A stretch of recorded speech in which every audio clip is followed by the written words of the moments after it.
Hey, Card Hammer here with you guys. I'm just going to go over a few things on how to identify some TCG different types of cards and things that aren't quite cards. First off here, Harry Potter sticker.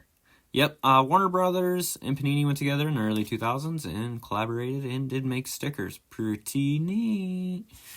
Next one up that we're all pretty familiar with, but I'm going to go over it anyways just so that we're all tracking. And that's just a base Pokemon card, alright? No shininess to this, not a holo, not anything crazy here going on, just a plain Pokemon. It's not, on those fakes, guys, on the back, they'll usually be a little more dull on the back, so that's something to look for as well.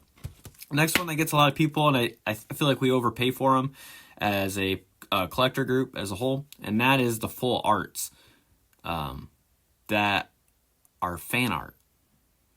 Okay.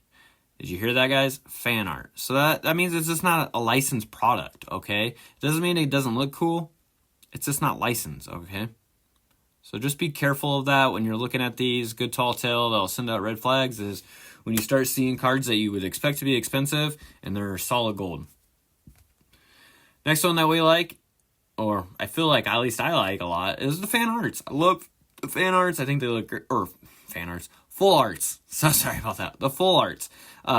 Pretty big fan of them. I like the way they look. They really capture creativity and art of the TCG world, I feel like, and they do a really good job. I mean, that's really cool to see that versus, you know, like the old base we had. Not that the base isn't cool. It's just something different, and it's pretty neat. Next one, going old school here, and that's with the holo. Now, if you look right up top, you'll see up there with like that shininess. So it's this top square up here. That's what is considered a holo. The rest of it has no shininess to it. Good old Hoopa, bringing in with the holo. Next one that right after that is your reverse holo, and it's just the opposite of what we just talked about. This up here has no shininess versus the rest of the card down here and around has shininess. Hence the name, reverse holo.